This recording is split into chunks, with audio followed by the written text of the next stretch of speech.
Hello and welcome to episode 24 of Friends of the Show. I am your host, Stephen W. Skinner. This is the podcast where I chat with some of the funniest and most interesting folks. They're the friends of the show. This week's friend is Nick at One Trick Tofani on Twitter. What can I say about Nick? He's an artist. He's a prankster. And we have a great chat about Korn. Mostly Korn. It's such a good time talking to Nick that this episode is extra long. I'm talking 2 episodes worth of content packed into one long episode. So please enjoy the stylings of myself and Nick this week on Friends of the Show, episode 24, with One Trick Tofani. Boom dap da doom dap da dee da boom dap da doom dap da dee da boom dap da doom dap da dee da. Yep, that's it. That's the quote. Jonathan Davis, Korn. Jonathan Davis of Korn.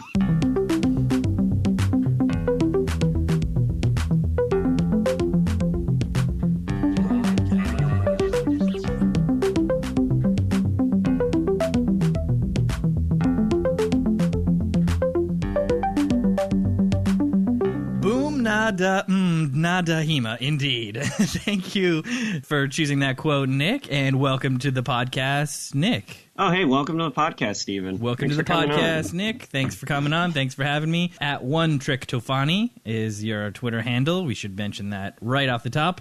Everyone, follow him immediately. Thank you, everyone, for following me as soon as he said that. Yes, thank you. You should check your follower count. They paused the podcast in a few then. weeks and see those numbers shoot up in real time. Oh, man. So Very excited. Thank you for choosing that quote. Any particular meaning behind it for you? Well, I was feeling like a freak on a leash. That'll do it. You know, and I don't remember any of the other words to that song. Those actually aren't words anyway. Those aren't really words. It's just the beatbox solo that Jonathan Davis goes into. Is that the one from the Bullet video? It is. Oh, it is. That video. Oof. Where he's wearing the kilt and he's going wild. Right, they're in that bullet room with all the holes. That's really what made that song, is that beatbox solo. The beatbox solo and combined with the video of the cool bullet time going through all the stuff. Yeah, like goes through like a bunch of different objects, and then it comes out of a poster, I think, which is the craziest part of that video to me.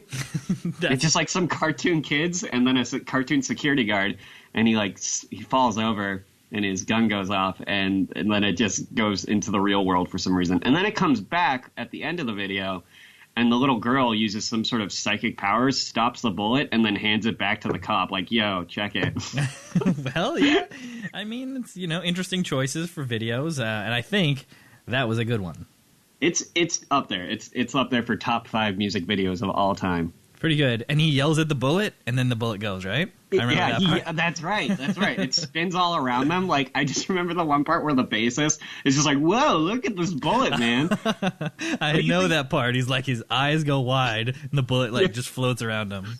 What do you think the direction, for that video was, where the director was just like, all right, just imagine there's, like, a bullet just flying around you, like a real cartoon bullet just spinning around. Yeah, we'll put it in post. We'll make it track your eyes. Unless it was, like, practical effects. And they just had a bullet hanging from a string that they just moved around and did, like, sort of, like, claymation, stop-motion type thing. Well, we'd have to go a little bit pop-up video on that to really find out.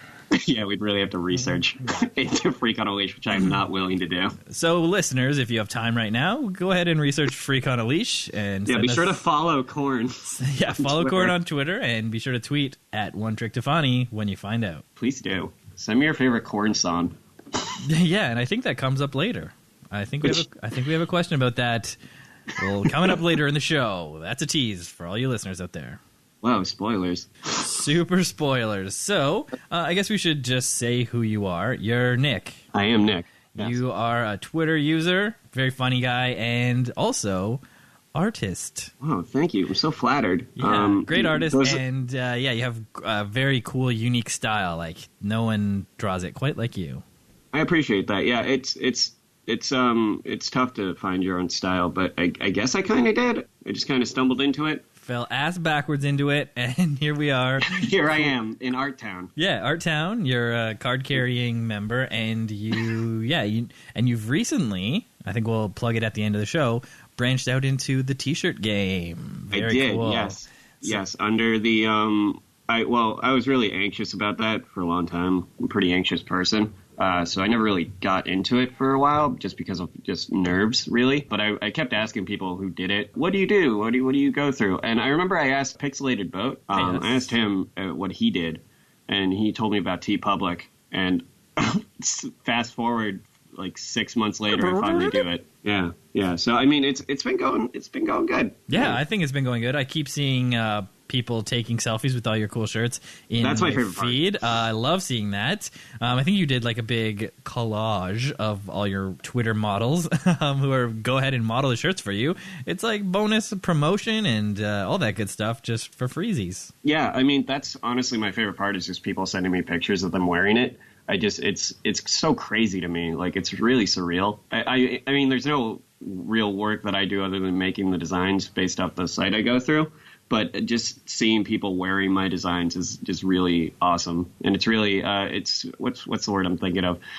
I can't think of the word right now. It's validating. Rewarding? Yeah, I was going to say validating that people are validating your great artwork by purchasing your shirts and supporting you in that way. And then also feeling good enough about it to snap a photo. You don't often see like selfies on Twitter, but whenever a new One Trick Tiffany shirt comes out, oh, here they come. Here comes all the pictures. Here comes my beautiful face to show you how much better it is than your shirt, Nick. And that's me just crying at my keyboard like, damn, they're so beautiful.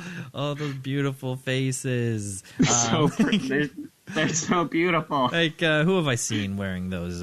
Some friends of the show, like Will at Upside Down Trash. I've seen him sport a shirt by you, and also I believe Mike Bigby recently been tweeting a bunch of pictures of him wearing a shirt.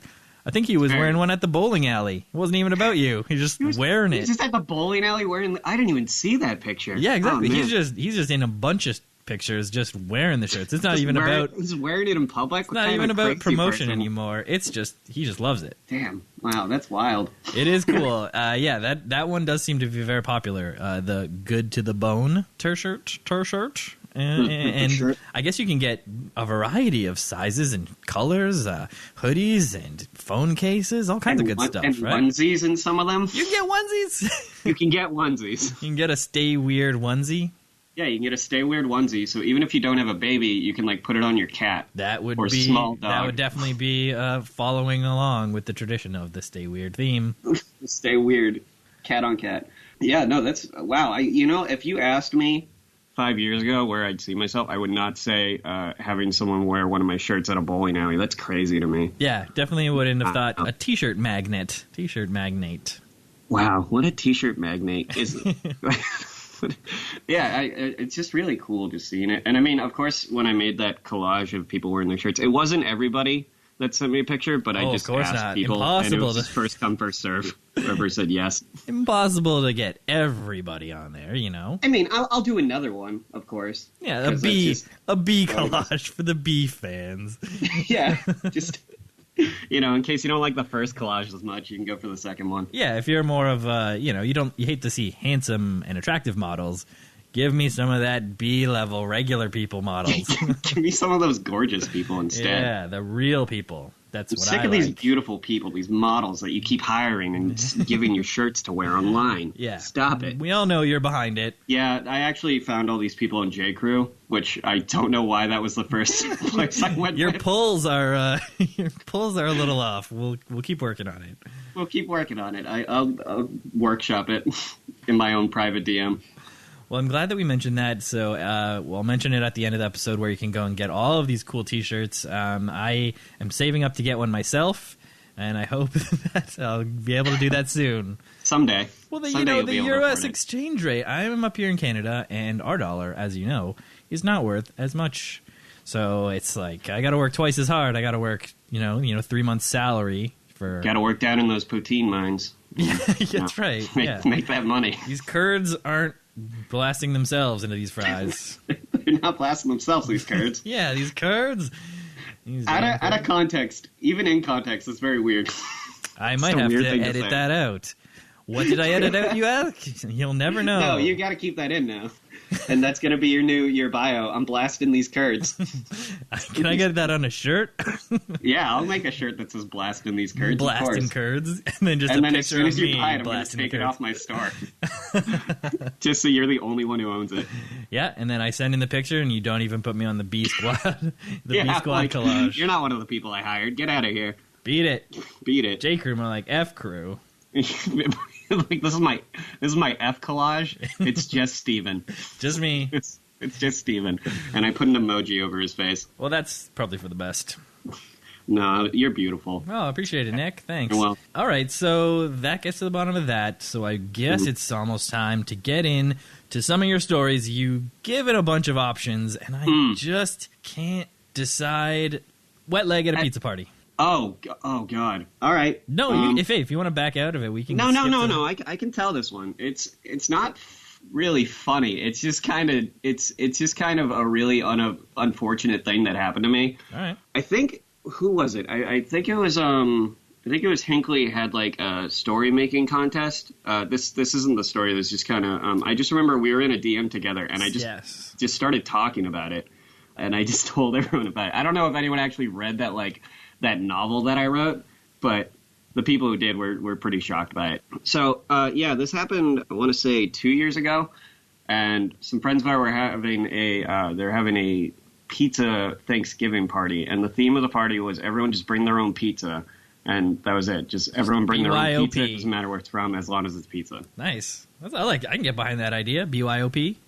Yeah, so the pizza I brought is I went to Domino's and I got a pizza box and I just filled it with Lunchables. So I just had a Domino's box filled with Lunchables. And that was probably a big highlight of the party for a lot of people because people just love Lunchables and they just took all the Capri Suns, which I was kind of upset about because I wanted one of them. And just to be clear, these weren't pizza Lunchables, right? Only one of them was a pizza Lunchable. Okay, because I was thinking you're getting extra meta on this this gag. Yeah. Here. There's some taco Lunchables that I guess the store just ran out of. Just a good mix. Just a good mix of Lunchables. Yeah, you can make your own taco pizza if you wanted to. Yeah. Powerful stuff. So yeah, we go to this party. It's a pizza party, and it was a pretty quiet party, just people chat and everything. And then this group of people came in. Just no one knew them. They came with someone else, and they were very excitable. They were just like ready to dance and just like blast music, which was not the vibe of this party at all. But I was very much for this. I was very pro this. So they were just playing music upstairs and dancing. And at this point, I mean, I had a couple drinks. So I was like, I'm gonna dance. I love dancing. So I'm dancing. I'm having a good time. A lot of people crowded up in a pretty small space upstairs, not that big of a place. And as I'm dancing, I just felt something like just brush across my leg, and I was like, I think I'm gonna take a break from dancing real quick. And so I walked off the floor because, stranger danger, don't touch me, which is weird because I was dancing with a bunch of people that I would think that. So I walk off the floor, and my friend Raymond, who I came with, and our other friend Aspen, they're standing off to the side, and they're both looking at me, and they look down, and they look at me, and like, oh, what is?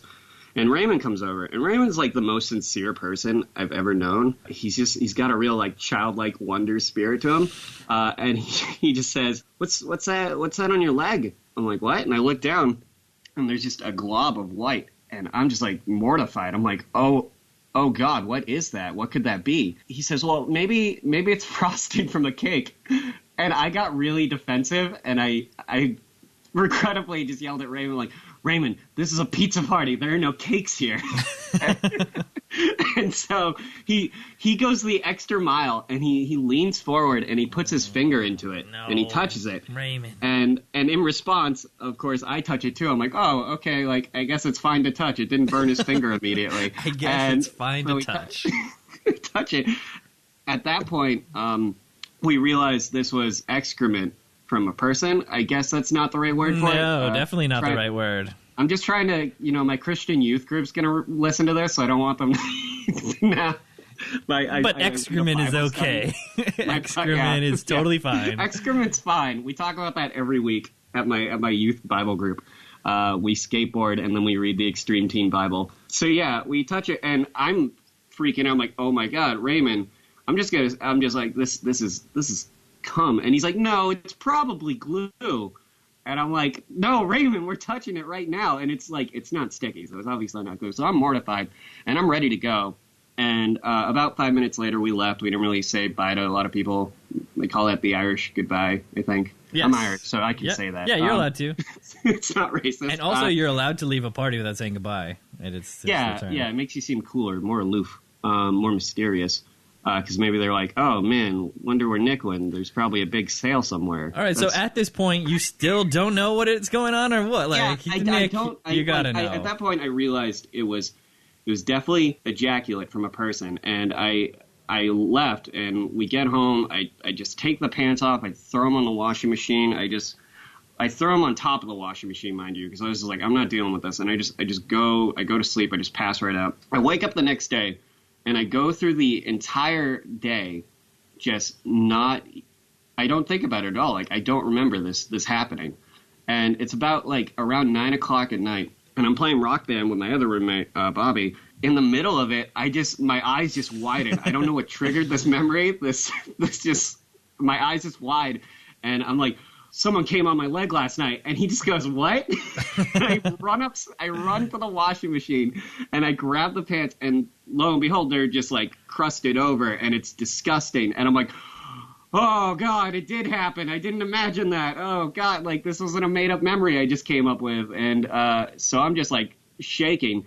And at that moment, like a sitcom, our friend Johnny comes in, and Johnny's very blunt. So he comes in, and I tell him the whole story. I explain it to Bobby, my other roommate. So Johnny's immediate reaction is to grab a can of Febreze that's sitting on the counter, spray the pants, and empty the bottle of Febreze on the pants, take my pants, and then drop them in the trash. Okay, all right. I was like, all right, I guess that solves that. It does. It does solve it. Yeah, it does. And a few minutes later, Raymond comes home. And I ask him about what happened. I'm like, hey, you remember that whole thing that happened last night? Like, what was that? And he tells me, oh, yeah, it was cum. I didn't tell you because you looked upset. And I'm like, what? Why would you do that to me? He was being a good friend. Or so he thought, you know? Yeah, he was. I guess sometimes you don't want to tell people the truth. You got to hide it from them. But I think a real good friend would have told you that it was nut butter on your pants. It was nut butter. It was nut butter. And it was not good. It was a rough going. But I can laugh about it now. You can laugh about it, and those jeans are gone. So there's really you're not like, oh, geez, are these the jeans? Like you're wearing them? Are these the jeans? The Phantom jeans? I think that's probably the worst part of it is that besides the nut butter, is that I lost those jeans. They were nice jeans. Yeah, it's unfortunate. But at least you had a good time at the pizza party. Yeah, up until that point. Great pizza party. Pizza party. What was your favorite part? The nut butter. It was the gentleman's relish upon my jeans. Gentleman's relish. Wow. You're giving me a lot of like new phrases, a lot of nicknames, good pseudonyms. Euphemisms. Good euphemisms. Yeah, these are good. You've got like a book on standby. Yeah, I'm flipping through my book of euphemisms right now. Your book of I'm going to put it away. I'll put it away once I get synonyms. One more. Sorry. So that's the climactic conclusion. Him throwing the jeans away. Climax to my climax story. Is the second climax of that story. Yeah. So let me get some backstory on this. These were strangers. I think I recall that from the story. It's just like random acquaintances, or like one person knew one person, and then there was like a group of people. Yeah, I guess what it was, I mean, I don't know if any of them were responsible for it. I don't know who did it to this day. Well, someone is responsible. We need to narrow this down. Maybe it was a ghost. We don't know. What kind of dance party was this? That's what I want to believe. I want to believe just like Casper came around and he's just a big perv. But yeah, I guess one person knew a girl from the group and he was seeing her, and he invited her to the party, and she said, can I bring my friends? And he wasn't sure how many it was, but he said, yeah, that's fine. And he asked the guy hosting the party if he could bring some friends, and then they all just showed up, and they were just having. I mean, they were fun. So it was all on the up and up, except for that one thing. Except for that one thing, I think people just didn't realize how many people were coming because it was like a group of 20 people. Oh, so that could really get crowded on the dance floor. The house was already pretty filled, so that's quite the packed house. Yeah, especially for a quiet house party. Yeah, and when you get that many people in one room together and it's really just like tense and just everyone's having a good time, I mean, so it's bound to happen. Someone's going to get a wet leg. Someone's going to get wet leg. Just happened to be me. You know, every party it happens. There's always that one wet leg guy. It just happens. Right? Just that time, it was you. Just that time, unfortunately. Oh, well, thank you very much for sharing that tale of woe.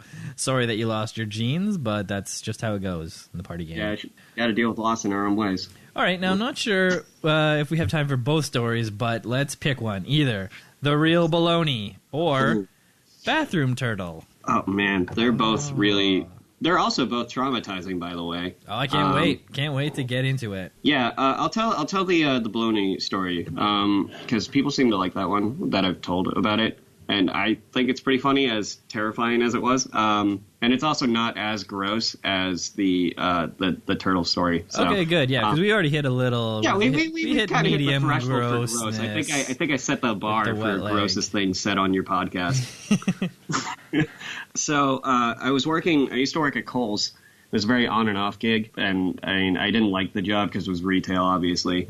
And I mean, you can expect great things at Kohl's, but don't expect a good time. I was working at Kohl's, and I came in one day, and I was in a rare, like, good mood because it was right around when Breaking Bad had come out, and I had just watched it for, like, the first time on the second episode. I don't know if you're familiar with the show. I don't want to spoil anything. Very familiar, but anyone who hasn't seen it, spoiler alert. Spoiler alert, a car blows up, and I thought that was really cool. I was like, that was great, because the way he does it is just very... He uses science. He uses science. They didn't use enough science in that show. That was my one gripe. But the science parts were definitely the highlight. So anyway, I was in a good mood. And it was like the summertime, so it wasn't very busy.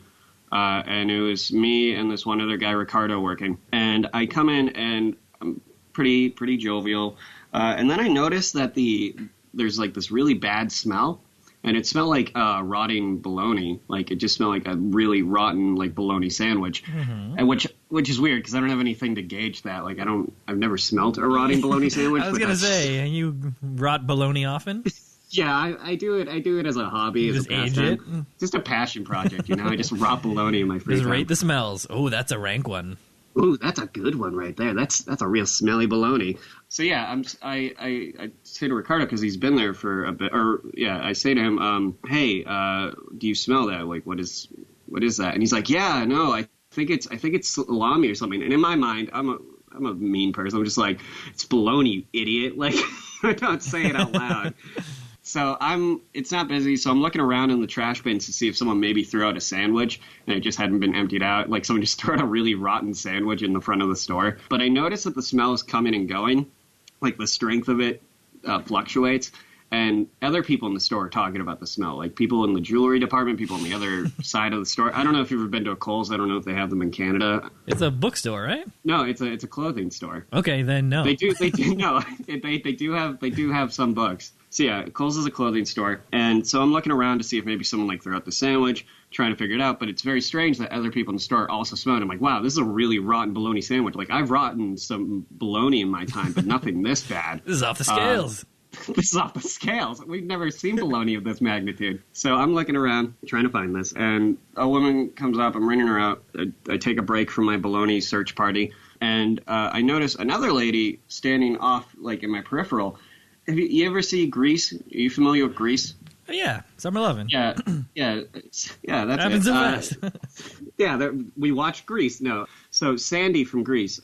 This woman looked like Sandy from Grease at the end when she's wearing, like, all black. Yeah, the badass Sandy. Yeah, the badass Sandy, the really cool Sandy. But she's, like, wearing a tight black leather jacket, just, like, really clinging tightly to her body. And she's, like, got this skeletal form. It's like if Sandy got the mummy's curse or something. Oh, yeah. So she's this very thin, very gaunt woman. And she has two black lines of mascara under each eyes. Each of her eyes, kind of like how athletes do sometimes. Oh, right, yeah. Yeah, I don't know what that's for. I don't know anything about sports. It's actually to lessen the reflection of the sun. Oh, okay. Well, we learned something else new today. Great. This is a sports podcast now. Eye black, they call it. Eye black. Okay, well, that's an appropriate name. So this woman's standing off the side, and she's got one hand on her cart. She's leaned back in, like, the air somehow. Like, she's, like, there's an invisible stool holding her up, and she's just standing there like really just calm, composed. And I noticed at this point that the smell is the worst it's been, and I'm like gagging, reading out this other lady, and the lady she's in just a hurry to get out of there because she's smelling it too, and she just gets out. And the lady, the Sandy, the skeletal Sandy, she says, "You talk about that smell." I say, "Yeah, what'd you say it smelled like?" Like what? and this is verbatim what happened. So I say, "Oh, bologna. Oh, well, you know what I smell?" And I'm like, hey, "What?" And I walk right into this. And she says, "Child molesters being allowed to roam free. And that's the real bologna." And she just walks away. What? And I am at a loss for words. She just walked away sitting saying, on that. And I don't know to this day where the smell was coming from. I know. Oh, wait. There was one thing she remarked on. I forgot to mention this, and I'm sorry. I was just so caught up in the vision of this woman in my mind. She said, "Oh, they smelled that over in Milford, too." And that's not where the store was. And I said, "Oh, weird. Were you there?" And she's like just playing along. He's like, "Yeah." And I'm like, wow, what a weird coincidence that it would be in like two places that you were at. Yeah, Strange. weird. Oh, weird coincidence. Wonder what that smell could be emanating from. Person seen where the smell's emanating from. Yeah, and it's wild to me because I think maybe my going theory is that she just had bologna under her leather. It's just like a lot of bologna strapped to her body under her leather, just collecting heat and just getting repugnantly bad because she was waiting for some idiot to say, "Oh, it smells like rotten bologna in here." Like, "Oh, it smells like bologna." Just waiting for someone to say bologna so she can make her pun of, and that's the real bologna. And I walked right into it. Yeah, you were the victim this time. Yeah, it was incredible. It was like someone from Reader's Digest, like from the joke section of Reader's Digest, just assaulted me with the most horrific pun. And like the implications of it were so bad. Like, yeah, no, that's bad. That like, why were you waiting for that? Why am I the person that you decided to tell this And why to? does a smell have to trigger everything? Yeah, why is it all around this smell? Like, all my senses were assaulted at once. Yeah, so that's the bologna lady. So you never got to the bottom of it. Bologna lady never to be seen again. Oh, no, actually, I did rein her out. She came back to my line again, and she only bought a pair of socks. And I asked her, "Oh, how are you today?" Like, trying to not throw up in my mouth. And she says, so-so. And in my mind, I'm just screaming. Like, I'm just screaming in my mind. Because it's like, you just told me child molesters are being allowed to roam free, and you delivered this earth-shattering pun. And that you're so-so. You're so-so after nailing that bologna joke that you've been setting up for days. Yeah, you got your like your magnum opus, and now you're just so-so.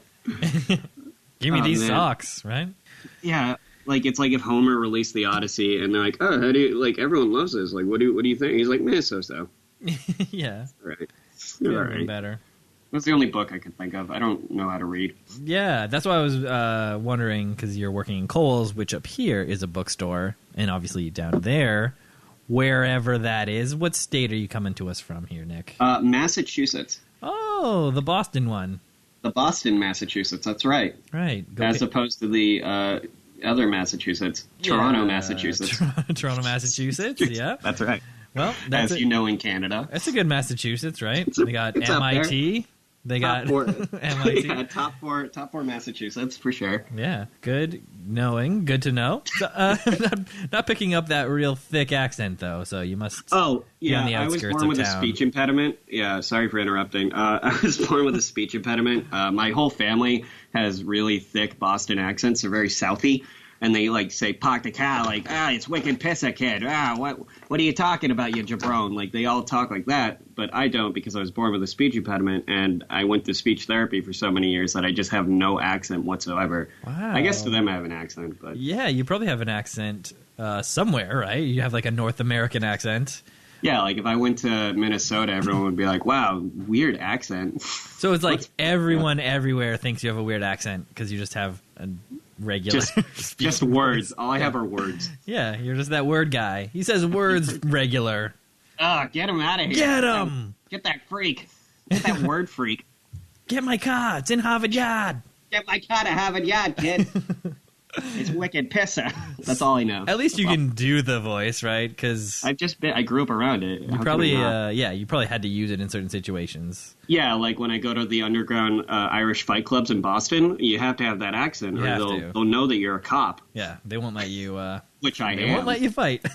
Yeah, they won't let me fight in the Irish fight club. You're a cop, but you just love the Irish fight club so much. Oh God, I'm a big fan of the scene. Like, between rotting bolognas and Irish fighting, like, those are my two biggest passions. Yeah, forget that T-shirt stuff that we talked about earlier. Oh, yeah, that's right. I forgot about that. Sorry. that comes third. All right. And fourth comes your tweets on Twitter. So let's get into it. You've picked 3 tweets from the Knickerdoodle collection at One Trick Tofani, which you mentioned, Tofani. And the first tweet is as follows. Just so you know, guys, I literally covered my roommate's bed in 324 pieces of cornbread to make it a cornbed. So your fake puns mean nothing to me. Really sticking it to the punsters out there, present company included. That's me. So really sticking it to us. Did you actually do this? Well, first off, I also make a lot of bad puns. Well, my puns are bad, is what I should say. I make puns a lot. I make a lot of pun jokes. Not so much lately, just posting drawings. So when I posted this tweet, I'm really bad at formatting tweets, and I didn't know how many characters I should have so I could include the picture and the tweet. So it just kind of got separated into 2 separate things. And I feel like if they were still one coherent tweet together, it would have done a lot better. I think so. It has that viral feel like it could be.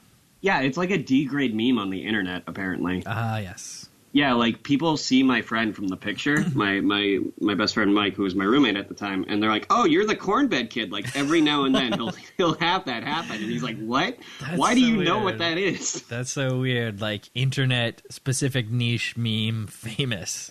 Yeah. And you did. The cornbread was so great. Yeah, you did. So that's another part. Yeah, you go to the store, and the person just rings you through, no question. Yeah, no, I went to Boston Market, which is an eatery here in Massachusetts. They probably have them other places too, but I can't think of where, because there's no states outside of Massachusetts. Everybody knows that. And I said, because I had a deal, like, you can buy 8 pieces of cornbread for like $3 or something like that. And so I said, "Oh, how much cornbread can I get? Like, how long will it take?" And they said, "Oh, like what? Like 16 pieces?" And I'm like, "No." And they're like, 50? And I'm like, wow, you've made a quick jump there. And I'm like, no. That was a big jump. Yeah, and he just starts laughing, and he's like, 100? And I'm like, no, probably more than that. He's like, oh, God, like, this look just fell over his face. Like, he was mortified of how much cornbread he had to make. Just went from bad to worse. Yeah, so we ordered like 200 pieces of cornbread there. And the idea for this prank was really stupid, but we thought it was so funny when we came up with it, my friend Torian and I, because we had seen the movie Interstellar, and he was visiting from California. Shout out to Torian, great graphic designer. Oh, nice. Cool guy. And cool name. You got a bunch of cool named friends. We had Torian, we had Aspen, I think, earlier. Man, yeah. You are a name-knowing guy. Yeah, but I don't know any words. I just know names. Yeah, so we came up with this idea because we were at Interstellar. And have you seen Interstellar? I have, but if any of the listeners have not, spoiler alert. Spoiler alert, the only food that they really have in Interstellar is corn, because I guess all the other foods died on the planet because of the atmosphere. Right. And so we're like, oh, that's awful. All they can eat is like corn-based food, like cornbread. And our friend Mike was like, oh, that doesn't matter to me. I could eat cornbread all the time. I would never get sick of cornbread. And we're like, oh, man, let's cover Mike's bed in cornbread. That'd be hilarious. Like, I don't know what the train of thought that went into that was. Seemed like a simple A to B. Yeah, and his birthday was coming up, so it was good timing. So we just bought like 200 pieces of cornbread from Boston Market, and then we went to Costco and got the rest, and we covered his bed. And then when he walked into his room, they were playing Interstellar. And then I requested that they play Korn, Freak on a Leash. Oh, it all comes full circle. It all comes full circle. I planned this whole thing out. You're on my podcast now. Boom, nada, nada, heema. Words to live by. Yeah, and he was shocked. And we had a trash bag filled with cornbread for the next, week and a half. I guess so. We didn't throw it out. People were still eating cornbread out of it. Oh, that's good. We made a good dent. We can't let all that cornbread go to waste. Can't let it go to waste. Yeah, it's good for the joke and also good to keep you filled. Not good for the body. Too much cornbread will probably kill you. I guess, yeah, corn's not one of those highly nutritious vegetables, right? It's like literally, it's really not. No. Literally no nutritional value kind of thing. Yeah, and I mean, in bread form, that's probably even worse. Even worse, you got that gluten going in there. Yeah, that's right. And I'm on a no-gluten diet, baby. Of course. That Hollywood bod, they call me. The heady days of January 2015 from when this cornbread tweet took place. Those were the days. Those were the days. So long ago. Great. So now let's move on to your next tweet that is going to be confusing to read on a podcast. Oh, you know what? I didn't mean to send this tweet. I sent it accidentally. I just didn't know what I pasted. See, okay. We don't have to talk about this. We can go on to the next one. But the tweet that I sent was just like, it was a Twitter conversation that I had seen that was really funny. Right. And you don't have to read this. Just to paraphrase, if I may. Please. Yeah, it was between this guy, Joe Vikes, who's a writer. He does website design. He's really funny. You should look him up. I think he did that story that was pretty viral. It was, oh man, this is going to come full circle even more. But his story was about like, you should really take the chance to travel if you're really rich. Like, it's just such like a liberating experience. Yeah. But I found out about him because he made this phone number you could dial. And it was just a robot's voice doing the beatbox solo from Freak on a Leash. And I don't know why that keeps coming up. I'm so sorry. It must have just been like in my mind. The through line of your life is the That's Freak all on a I care Leash. about now is just Korn. I don't even listen to Korn. No nutritional value. No nutritional value. Like, it's just empty. So it was just a conversation between him, because he had posted about like dyeing their hair like a Mountain Dew color and doing it for like a Mountain Dew like competition that was going on. Yep. Hashtag duty. Hashtag duty. DEWDY. They were doing their civic duty, and this person came into his comments, who's a very big, very genuine fan outspoken of Pitch Black. Dew fan. Big, well-spoken Dew fan. He's like, hey, what I'm passionate about doesn't matter. It's so much better than what other people are. Ooh. And then Joe, instead of just being like, wow, that's weird. You're weird.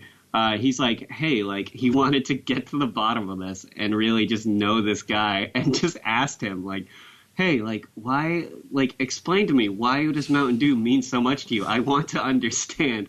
And this guy just goes into this story about, like, him and his friends just drinking it when they were kids, and it just brought back these memories of playing Halo and just being with his friends, and they all moved away, and they're, like, separated now, and, like, there's distance between them. But every time he drinks a Mountain Dew, it brings back that feeling, that nostalgia of being with his close-knit friends. And it was just like the most sincere thing I had ever read on Twitter. And I was just like, this is beautiful. Like, he was joking. He was just obviously being like sarcastic and just like pulling it out of this guy. But it was so funny to me just because of how sincere and real it was. And at the end of it, they just came to an understanding. And they're like, hey, thanks, man. That's really cool. Like, thanks for understanding. And he wanted to do the do, as it were. Like, he just wanted to understand the do. And that's, at the end, my favorite part is the tagline. Pitch Black Dew is the guy. He said, amazing, Pitch Black Mountain Dew, bringing old friends together. and after this went pretty, it went pretty big for one of my tweets. Pitch Black Mountain Dew actually won the contest for making it like an official, like, full-time Mountain Dew flavor. Oh, wow. Yeah, which was crazy because I think it was up against Baja Blast, which is super popular to my understanding. Pitch Black Mountain Dew, apparently pretty gross. But this guy's got the viral campaign down, right? Got the viral campaign. This tweet, part of it was this tweet contributed. At the time of this recording, 7.1 thousand retweets. Yeah, it might be my most retweeted tweet. And honestly. It's great. Yeah, the conversation. The guy's like, "Oh, tell me, I'm trying to understand the do." And he's like, "Oh, my friend threw a party, and because we weren't all 21, we just drank tons of it." He's like, "Do you miss those friends?" He's like, "Yeah, had to move away for college." He's like, "You ever wonder what life would have been like if you stayed?" Getting a little on the personal side here. Getting very personal. But I'm sure it would have been completely different. It's just like this rare moment of just pure sincerity on Twitter through the most ridiculous, like, context of so just funny. making fun of Mountain Dew. And Joe, his final thing is kind of crazy that the things we're supposed to improve our lives end up distancing us from the people we love, huh? Just like super deep back and forth with a Mountain Dew. It was just such a beautiful conversation. Like, it made me so happy when I read it. And I asked Joe, like, I DM'd him, and I also DM'd this Pitch Black Dude if I could just share the story, just, like, post it. Oh, that's nice. And I would, like, tag them on it. Because I wasn't just going to take it and, like, not give credit. A lot of people do that, but I appreciate your dedication to fair attribution. I knew I had something special here, and it was only thanks to them and their fantastic conversation. So I made sure that I got permission from Joe and the Pitch Black Dude. Yeah, you're just curating it, right? You're just a curator. I was curating. I know a lot of people like post screenshots and don't ask about it, and I mean I've done that too. But like this just like felt like a real thing between two people, so I just didn't want to take that away from them. Agreed, and I think it's nice what you did, and it's beautiful. Somehow this weird guy getting mad turns into this nice tweet. So yeah, good job. He's not weird. He's passionate, and he misses his friends. Passionate, yeah. And who knew that the Dew would be so important to our lives? We all have our vices, you know? I've got rotting bologna. He's got Pitch Black Mountain Dew. Yeah, and your caption for that is, a story that will define a generation. And it truly does. A little overselling it, but I like it. No, if you think about it, that's just kind of the time we're living in. Is just social media and just people being so distant and just all these things just get between us. And it just seems like even with all the... I'm going to get real oh, here we go. cliche deep stuff here. But just like with all the social media, it's not like a real connection you have with people a lot of the time. So you don't really know who's behind the screen. There's just this sense of anonymity. And you don't really care to know people as much as you do just, make fun of them for the things they're into, or just like tease them, or just like really just make a joke at their behalf. Very surface level interactions. Very surface level. Which I like this podcast. I will give you kudos for it, because this is very cool that you just bring people on from Twitter to actually like get to know them and talk to them and have other people get to know them more and like what type of people they are, Well, thank you, Nick. And that is exactly the goal. Hopefully everyone listening realizes that Nick is a nice guy. I'm not. In real life, not one trick to funny, right? That is completely... Yeah, no, that's my brand is mean. Mean brand. Yeah, we've had people with mean brands on the show, like Tom, Trojan Sauce. He is mean online, but he's nice in real life, so that those people exist, They're not real people. Yeah, all the mean accounts. The millions of mean people online, some of them are actually nice. Some of them. You would be surprised. You just have to get to know people. You just have to have them on your podcast, and then one at a time, you'll figure it out. Yeah, and I'm not saying, you have to give everybody a chance with the stuff they say, but, like, if someone's just, like, really passionate about something and you just think it's goofy or silly, as long as it's not hurting anyone, just give them a chance, Yes. It's not doing any harm. Yeah, agreed. Like, everyone's got their own thing, but, if it's, like, racist or, like, really offensive, then, screw that person. Yeah, but right? If it's just liking a very specific kind of Mountain Dew, maybe just, leave it alone. Strange. Just leave it alone. Strange. Yeah. But when we found out like why he likes that Mountain Dew so much, it was a beautiful thing. It was really sweet. Yes, it really just like was. Mountain Dew. Just like Mountain Dew. The cold, refreshing days. If you're listening, Mountain Dew. By the way, this episode's sponsored by Pitch Black Mountain Dew and Korn. And Kohl's. Korn and Kohl's, yeah, the trifecta. This podcast. There's a lot of sponsors this episode. Perfect. Yeah. That brings us to the final Nick tweet at One Trick to Funny. And it is all in action, and it is this. Accidentally drops Frosty's magic hat on the ground, bringing the earth to life. And I think that there's an accompanying image with this, as you can imagine. So it's like a 4-panel, I think, right?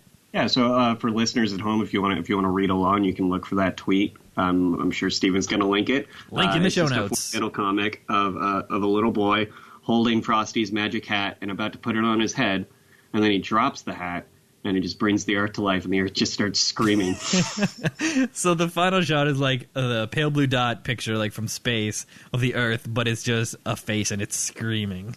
It's just horrified because it's alive. Yeah, just a sentient earth that knows not of what world it has come into. All the pain that it has amassed through the years has come to fruition. Yikes. Yeah, that's right. Pain. Really dark. So, pretty good. I love the visual of this, and the fact that you get a visual is very rewarding. Yeah, a lot of my favorite tweets, I mean, this was the only one I sent that was like a picture going with it. A lot of my my own favorite tweets that I really like are the ones that I drew something to go along with, because I just have a lot of fun doing that when I actually feel like the drive to doodle something, and it usually gets a good response. But it was just such a funny image to me of just the Earth coming to life and being like horrified that it was alive. Yeah, so good. You just put that hat on everything, like that new Mario game, and all of a sudden you're alive. What? It's not going to work with everything.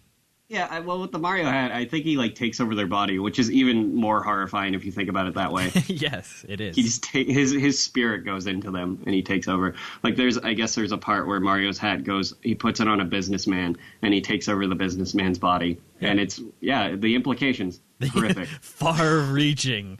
There are far-reaching implications. All right.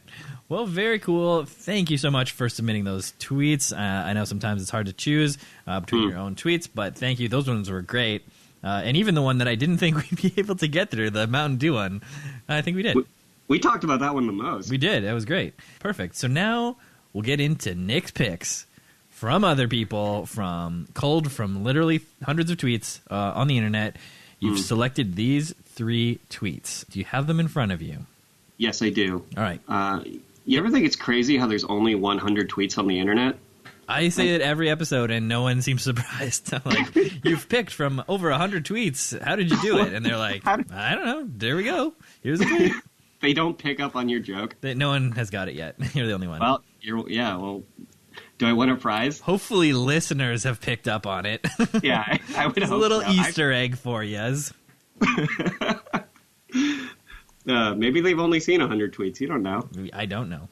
So do you want me to read these tweets? I want you to read the first one from verified account Kid Rock. Just that alone. Sorry. This is more of a joke for you than the listeners. It is. So Nick has obviously picked a picture tweet from Kid Rock. Of course. So would you go ahead and describe that? I'm really not submitting well to the podcast format. It's okay. I thought you were doing this show ironically from the get-go. So. Oh no, I was very interested in doing this. I was waiting for you to ask me to be on this. And I mean, the tweets I picked, I didn't put I didn't really think about the whole. This is only a sound, like an audio medium. Mm-hmm. So this tweet is just Kid Rock verified. He says, "Hey, authority, and then it's just him standing next to a state court door room, and he's just flipping off the camera, just like really showing it to authority. And I just think that's the funniest thing. Like this is right on brand for him. Yeah, this is on brand, and and now he's running for an authoritative position. Like that'll happen. Yeah, like some celebrity would actually win an election. Some celebrity will get elected. Hey, I don't know how news travels over to Canada, but I've got some bad news for you. Wait, about celebrities getting elected? What could possibly be bad? Yeah, we got Schwarzenegger. Schwarzenegger was okay, right? Schwarzenegger. Was that Al Franken? Al Franken, he was a good one. That actor who was in like all those movies, that character actor, he was in like Hunt for Red October and all those Tom Clancy movies. I was just going to say a random actor name because I don't know who you're talking about. Nicolas Cage is now the Nicolas Cage one of the Supreme Court, of Wisconsin. Yeah, but some of my favorite tweets are just celebrities just saying really goofy things or just like really doing stupid things and taking it very seriously. I just think that's so funny to me, just because they've reached this level of fame and like notoriety. But they just do really stupid, immature things on Twitter because that just happens to everybody. We all just post really dumb stuff online. Yeah, it just happens. Celebrities are not immune. They're not immune, especially to me and my brand. You'll find them. Celebrities, you tweet something dumb, you better believe Nick will find it. That's right. I'm on the lookout. On the case, you got Google alerts, different spellings. Hulk Hogan just has my email blowing up all the time. Yeah, brother. Yeah, brother. My Hulk Hogan's not as good. Okay, perfect. So that's the first tweet. Kid Rock giving us the finger, but really it's to authority. Yeah, take that, authority. Yeah.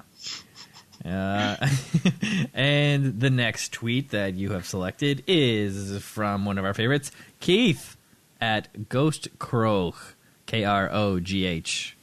Ghost Crow. Yes. I love Keith. He is a good friend. He's the only person from Twitter that I didn't know prior to being on Twitter that I've met in person. Okay. Do you go out to see him out west, or? He came to visit me, actually. Oh, that's nice. Yeah, it was before he moved out west. I think he was living in Connecticut, or somewhere, no, maybe further than that. I can't remember. But he drove all the way to see me, which was really cool. And we hung out, and we went to Five Guys, and we found out that you can get bacon in your milkshake at Five Guys. That was groundbreaking for us. You obviously did that. I have a terrible short-term memory, so I just kept bringing it up.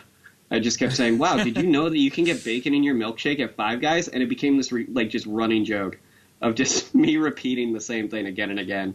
But you're completely...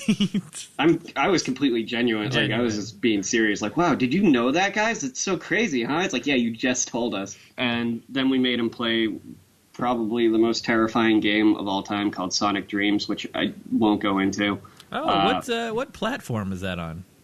It's PC. Oh, PC. It's a fan-made game. Oh, okay. I was thinking if it was one of those like lost Dreamcast games or something. Oh, I wish. Yeah, sounds That'd be amazing. Like Seaman. Yeah, whatever. That's the game. Pilot. Again, full circle. Yeah. So I'll read the tweet instead of talking about Sonic Dreams for an hour. Right, but also shout out to Keith for being. Shout out to Keith and shout out to Sonic Dreams. Yeah. If you haven't played it, highly recommend it if you want to have nightmares. So the tweet is actually words, unlike everything else I've sent. Me, cleaning attic. My old Stretch Armstrong, Stretch. Oh, and then, sorry, I don't know how to read tweets. Stretch, 22 years, Keith. Me, what? Stretch, with his arms wrapped around my neck 30 times. 22 years. I love the visual of this tweet. Just Keith writes some ridiculous stuff, and I love it. He's one of the funniest people in person and on Twitter, in my opinion. And he's just such a nice guy. Like he's as real as it gets. So you should absolutely have him on the show if you're thinking about it. I would invite him. I don't know if he'll say yes, but I would absolutely reach out to Keith. Make him a friend of the show. I would love to have Keith on the show, friend of the show. Keith, if you're listening, please. Keith, if you're listening, Keith, I'm going to send you a link to this podcast when it comes out like 20 times. I'm just going to blow up your DM and be like, hey, listen to this, and just go to this one part of the podcast. Yeah, fast forward. Remember when there's bacon in the milkshake? In the milkshake? Hey, remember that? Remember that good time we had? I mentioned it on this podcast. In case you don't know, here's the timestamp. Okay, check it out. Remember that? So, this is a great visual, this tweet. He's cleaning out the old attic, and he's like, oh, my old Stretch Armstrong. But the Stretch Armstrong does not feel as happy seeing Keith again. And the arms wrapped around the neck 30 times. That's just good. Like just a good touch. Specific numbers. It's perfect. And yeah, I think you really nailed that Stretch Armstrong voice, like after having sat in the attic 22 years. 22 years! 22 years I was waiting for this moment, Keith. You can't leave me in the attic again, Keith. You're gonna stay up here with me. My only problem with this tweet, if that Stretch Armstrong was alive, why didn't it just get itself out of the attic? My problem with the tweet is that if anyone actually had a Stretch Armstrong, they know that it loses its stretchiness over time. So 22 years later, those arms are just snapping right off. Yeah, but what if this was like a specially made Stretch Armstrong and all the little beads and stuff inside of it, I don't know what they're filled with, were actually spider eggs. Like, yeah. Oh, and that also explains why it is sentient. Yeah, it's just a bunch of living spiders that they hatched before he put them up there, and they grew a bond with Keith, and they really loved him, but then he left them in the attic. We're adding a lot of layers to this that Keith never intended. Yeah, this is my tweet now. I'm really diving into this. This is our new spin-off podcast where I read way too into tweets. Well, we still got one more tweet to read way too much into, and that tweet comes from @UtilityLim, an all-time classic Twitter account. All-time classic. That's gay as hell, dude. Later, in hospital burn ward, does it look like I knew there was an extremely powerful being named Hell, dude? Really weird, but very good. Classic. I love weird stuff. I'm very big into the weird. And I like this tweet. Utility Lim was a great account. I don't think he tweets anymore, really. No, he wasn't like the type of person that really interacted with anyone. Yeah. He was just like there for the jokes. It's like drill. Yeah. People know drill, right? Everybody knows drill. Yeah, follow drill if you haven't. Yeah. Shout out to drill. If you're not following drill, what are you doing? What are you doing? Come on. This tweet was just really funny. Hell, dude. Just because, again, adding layers to the tweet that aren't necessarily there. Just the visual, like the context of this, just him saying, that's gay as hell, dude. And then just like this being coming out of the earth, coming out of the ground, just covered in like fire. And he's like, I am hell, dude. Who called me gay? Incredibly pissed. Like really insecure. Yes, one of those guys. Yeah, it's like, how dare you? And it's burning this guy. And then just putting shades back on and just like dropping back into the earth. Peace. I don't know why he has shades in this. He's under the earth. I think it's the deal with it shades. Because he probably Exactly. gets that guy back, and then he's like, deal with it. Because if there's one thing I know about powerful memes, powerful beans. Powerful memes? I love memes. Powerful memes.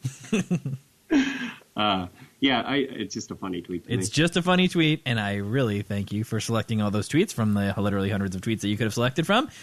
And now we move on to questions from Twitter. We got a lot of them, so we better get right into it. The first This is the part I was tweet looking most forward to. comes from Kendrick Lobstar at KLobstar. And his question is, what brought you to this sinkhole known as Twitter? I'm trying to think of the year I joined Twitter. I want to say it was a while ago. I want to say it was like 2012, maybe 2011. And the genuine reason why I joined Twitter is because the girl I liked was using it. And so me being a fucking like thinking that's the ultimate like romantic gesture, being like, hey, guess what? I joined the same social media platform. Right, yeah. And Bet you're into that. and now that woman is your wife, of course. So yep, we're married. Shout Happily out, married, 20 years. to her. Even though I joined in 2012. Who knew? Who knew that who knew? that was the right way to do it? It was actually the Stretch Armstrong that strangled Keith. That's your wife? Deeply in love. All those spiders and me. All right, so it was for a girl. It was Short for answer. a girl. But then for the first 2 years of using Twitter, I made jokes here and there, but they weren't very good that I recall. And I used hashtags it for a point because she was using hashtags, and I was like, oh, that's the thing to do. It was the thing to do, Nick. It was at the time. I hated it. I felt so like gross every time I put in a hashtag. It's just like, my hands feel slimy. And it'd be like really dumb hashtags that no one else was hashtagging, so it like defeated the purpose. Yeah, that's It'd be the like, only reason. Hashtag cultivating bologna, like. And then all the people searching just the moldy bologna or the just bologna hashtags would never see it, just because you just hashtagged it wrong. Two separate worlds, really. I just hashtagged it wrong. Just sliding except doors. that one guy who looked for that hashtag. He's like, finally, someone that gets it. Jackpot! That guy's Google alert went off. Just so stoked. Well, there you go, Kendrick. Thank you very much for asking the question posed to Nick. The next question comes from friend of the show, Mike Bigby at Mike Bigby. His question is, hi, long-time big fan. Always dreamed of having the chance to ask you this. What's the point of anything?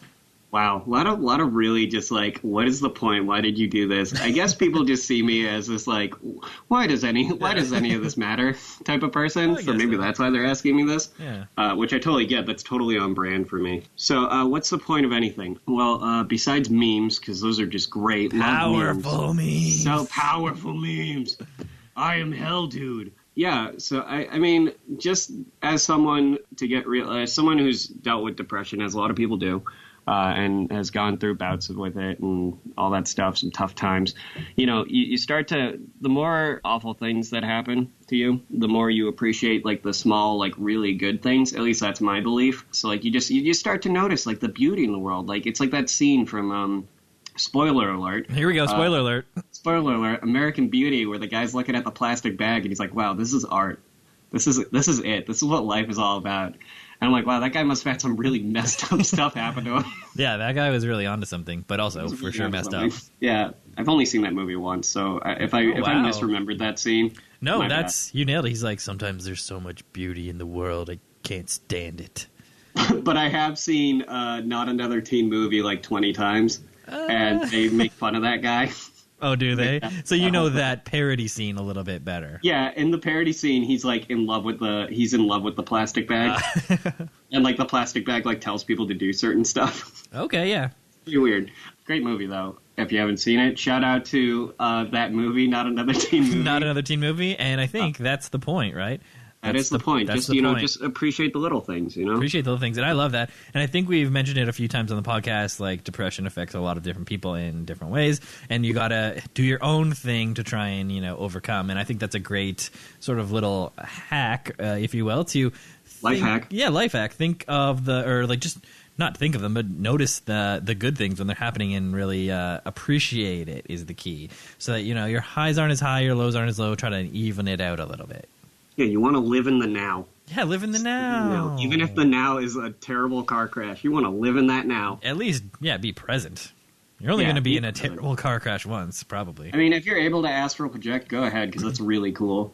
But you should be present. Do you do that? The astral project? You walk in the plane? Accidentally when I fall asleep. That's pretty cool, though. You've had some lucid dreams? Yeah, I have lucid dreams all the time, actually. Like, it's kind of wild. I don't know why I have lucid dreams so often. Something must have just gone off in my brain after that Bologna lady delivered that devastating pun to me. It had something to do with that, yeah. Yeah, everything ties back to her. And I was, it was just it was like the Manchurian Candidate. Another movie reference. I'm referencing a lot of Spoiler alert! Spoiler alert. I'm referencing a lot of movies as someone who doesn't really watch a lot of movies. It's just, go with what you know. Or what you don't know at all. Yeah, which in this case is a lot. Lucid dreaming is just very strange. But that's not the question. That's not the point. What's the point of anything? Lucid dreaming. There you go. There we go. Full circle. And, thanks for the question. Thanks, Mike, for the question. Love Mike. And the next question comes from... Oh, and thanks for wearing my shirt in a bowling alley. Yeah, that was cool. Very cool. I like that for shirt that picture too. Later. Next question comes from Malt_Skull. Our good friend Malt. He asks, what is the one trick you can do? Okay, I know this is in reference to my ad of One Trick Tofani, and now just to explain why I chose that ad. First off, I don't have one trick that I can do. Well, I can bend my lips, which is kind of neat. I think that sounds like the answer. There it is, yeah. But my reason, if I could explain why my name is One Trick Tofani, I thought Tofani rhymed with pony, so I was trying to be like a one-trick pony. Oh, okay, I get it. Yeah, it was really dumb. That's sort of like Tom Trojan Sauce. He thought that sauce rhymed with horse because in England it kind of does. So, but now it does. Yeah, but now it does. It doesn't at all if you're North American. So he's sort of just like, it does stuck with it. It does, or an accent, right? So all his British friends get it 100%, but unfortunately, they must have gone wild for that. They're like, yeah, we get this. We love it. We love it. We're eating this up. I love you, Tom. All right, love you, Tom. All right. So Malta actually has another follow-up question. Who is the number one Kevin James fan in North America? I think this is... God. I'm not prepared for this, but I know who it is. I can't remember his name off the top of my head. I joined, the reason my bio is number 2 Kevin James fan is because, ironically, because I love irony, it's so great, I joined a Facebook group called the Kevin James Fan Club, where people just post about how much they love Kevin James with complete sincerity. Because that's the things I look for on the internet, just like these really goofy things, but these people are just so into it and so passionate and just real, and it's just so funny to me. It makes me really happy. Yeah, it's like that Mountain Dew guy. Yeah, like Mountain Dew guy, exactly. And I love stuff like that. And these people are just like, I love Kevin. I love James. He's the best. And this one guy on the group will always post a picture, almost like, for a while he was doing it. I don't know if he's done it in a while, but he would always post a picture of him just standing in front of an ad for Kevin Can Wait, like his new show, or just like up with a DVD of Kevin James, like from a, like, Hitched or The Zookeeper. But like with the Kevin Can Wait one, he just like, Kevin can wait, but I can't wait for his new show. Just like really excited for All right. it.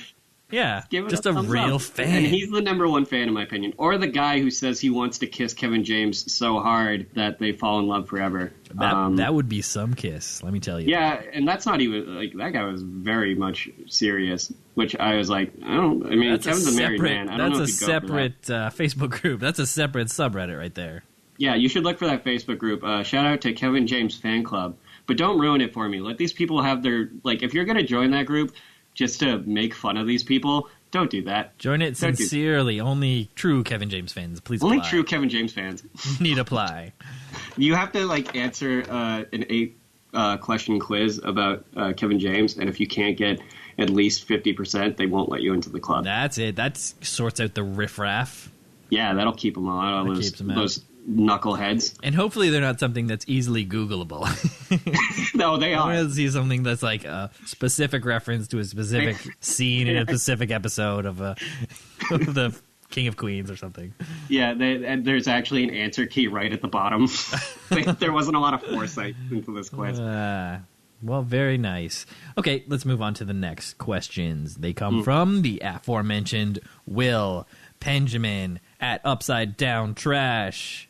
Woo, woo, woo, woo. One of the great friends of the show. His questions, of which there are 3, are as follows. Number 1, do you prefer MS Paint and why? For a long time I did. I only drew with MS Paint. I used to do a lot of art with MS Paint. I don't know if you've ever seen any of it. I did like some pretty good stuff on MS Paint, and it was once I figured out how to do it, like it was pretty, it came pretty naturally, and I love drawing in MS Paint because Photoshop really intimidated me, and I was really scared to just try it. Again, the anxiety thing, right. Just neuroses. But yeah, I don't prefer it now. Shout out to MS Paint. You were a good friend, but we should move on to different things. Also, Microsoft trying to kill MS Paint, that's messed up. That was messed up, yeah. Unnecessary IMO. Yeah, that's like a gateway into art for a lot of people, I feel. Not for me personally, but I feel like if you draw in MS Paint, you're going to be like, if you find it's fun, you're going to want to try and draw on other mediums. It's not easy drawing in MS Paint, though. It's very difficult. Because I drew a lot of those with a mouse, and it was rough. Yeah, but MS Paint, you're right. It was sort of like the default program that you could use to draw, and everyone just it's like, yeah, you don't want to play solitaire, but what else is there, right? You don't need the internet for MS Paint. Yeah, you just hook it up. Or solitaire, I guess. Yeah, or solitaire, or Minesweeper. Shout out to Minesweeper. Put those flags. I don't know what you do with those. Shout out to those flags. Flags. I like the little X face in Minesweeper that comes up when you lose. Oh, you die. I'm really bad at Minesweeper. I don't know the rules. I don't think anyone is really good at it. I see that face a lot. Okay, so there you go. And wait, every time I close my eyes. What are you using now? What program? I am using Photoshop. You are. You finally. Yeah, but it costs money, which is rough. So they switched to a subscription service, or it's a subscription service. Such a scam. There are ways to get it illegally, but I'm very bad at the internet, so I haven't figured it out. Yeah, I mean, it was always also kind of I don't. If any cops are listening, K Lobster, Kendrick, I don't break laws. Good boy. There you go. Any police listening, you have to believe him. Because it's the podcast, you have to believe him. Yeah, you do. All right, so the next question from Will. Who is your favorite Saved by the Bell character? Mr. Belding. Classic. Followed by Mario Lopez's character, whose name escapes me right now. It's a close second. Oh, wait, AC Slater. AC Slater, and he was called Zach Preppy. Yeah, I mean, AC Slater invented the, sitting backwards in a chair thing that a lot of people do, or at least he, made it, the thing. So that's why he's awesome, and Mr. Belding just puts up with a lot of shit and doesn't get any credit for it. So, and Mr. Belding really stuck through it, through the college years and all those other iterations. He was still hanging around. You got to respect that. Yeah, actually, now that you mention it, it is pretty weird that he just followed them around. Yeah, it was like he was roommates with Screech at one point. I mean, I don't know, but get some friends your own age, Mr. Belding. That's a little bit off-putting. Yeah, it's a little weird. No question. But okay. He seems like a really cool guy, and also Zach can stop time, which is terrifying. Yeah, he never really exploited that, so you got to appreciate that, right? True. Yeah, great power comes great responsibility. Yeah, responsibility. So there we go. That's your second question. And now the final question from Will, which has an accompanying picture. I'm sorry, listeners, you can't see it. A lot of pictures this episode. Yeah, what is this art guy drawing in pictures? Number 3, when will you let me buy this as a t-shirt / hoodie? And it's a design, one trick Tofani style of a space raccoon, which is Will, surrounded by stars, and he has a ghost like tank top. I like drawing ghosts. And it's a skull face. Skull face space raccoon is what I'm calling it. Yeah. Yeah, he had asked me to draw him a picture for Halloween for his profile. And I did that, and he seemed to really like it. So if I ever redo something like that, I would do it in not MS Paint, because MS Paint is very pixelated. So I can't give you an exact time of when you'll be able to buy that, or if you will. I'll have to talk to my manager. Yeah. Really have to go through a lot of people my supplier. Involved. I got to go through a lot of loopholes. I got to go up to the chair board. Red tape. And red tape. A lot of bureaucracy. Bureaucracy. A lot Gotta pass of it channels. In the Senate. There's back channels. There's back channels. There's back channels. I gotta do a blood ritual. I gotta speak to Hell Dude. You gotta do the blood ritual for every design, or is it just like once per? Just for remakes. Just for remakes. Okay. Yeah. Just the one. So that's pretty easy on you. Yeah, it's pretty easy on the sacrificial people. All the sacrifices I gotta go, literal and figuratively. Oh, well, so thank you very much, Will. Great questions as always. Thanks for supporting the show, and everyone check out his episode. It was a great time. We talked about Wawa, and I played the theme, and it was great. So, also check out the other two guys' episodes, Bigby and Tom Sauce. Just check them all out. Check out all the episodes, but specifically Nick's friends, Bigby, Tom, and Will. Specifically anyone that sent me a question that has been on the show. And this next person has not been on the show, but fingers crossed in the near future. It's Isabel, Pigeon Fancier, Isabel Zauton. I hope I'm pronouncing that correctly. Zawtun. And her questions are as follows. Hi. Hi. When did you last cry in front of another person or by yourself? When was the last time I cried in front of or by myself? So I can answer either. Yeah, it's like two questions. It's first in front of another person, second by yourself. Last time I cried in front of another person was my friend Raymond, who I mentioned earlier. This is a few years ago. Someone pretty close to my family had passed away, and we were in the car, and we were listening to City in Color. And it was a song about a funeral, which I put on, by the way. I was totally just like, I did this to myself. Yeah, and I just started crying. Last time I cried by myself was just from laughing really hard. Forget what I was looking at or why it was so funny to me. But I was, no, I don't remember. Was it something on the internet? No, it was in person. It was a real life thing. Okay. Yeah, you got to appreciate those little moments, man. You really do. And that's a good point. For our listeners. Put the phone down, maybe for a goddamn second, please. For what it is. Yeah. Please, just put it down. Put your phone down. Unless it's playing the podcast right now. Put your headphones on, yeah. So you can listen to this podcast. Listen to the podcast. And if you're already listening, turn it up loud. Turn it up loud, because this next song is going to be a doozy. This next question is going to blow your ears out. The question from Isabel, Pigeon Fancier, is, describe your ideal purge situation. Okay. I would steal a lot of tweets. I would just steal tweets. I would just go online, and I would just steal so many tweets and make an account. I would be like real Jaden Smith or something like that. Yeah. Like one of those like Banksy account, like that fake Banksy account, or the fake Chance the Rapper. There's a lot of them. The Dory the Fish. They're pretty infamous. Yeah, stuff girls like or whatever. And people think they're real, and they follow them, and I hate it. But really, in an ideal purge situation, I'd probably stock up, Really, I wouldn't want to murder anyone, but if it came down to it... You'd want to survive. I'd want to survive. And, I mean, crime is legal, so maybe I'd jaywalk. Pretty cool. I mean, jaywalk is not illegal in Massachusetts, but... What? Yeah, it's not illegal here. It's not illegal? Yeah, no cop's gonna give you a ticket for jaywalking here. But isn't there, like, bylaws? Is it just that they don't enforce it, or that it really is the purge for walking across the street every day? Honestly, there are so many bylaws in Massachusetts, I feel, because it was one of the earliest, one of the first states. So I feel like there's just so many bylaws that there are a lot of crimes we're probably committing on a regular basis that we don't know about. Those including archaic jaywalking. crimes, yeah.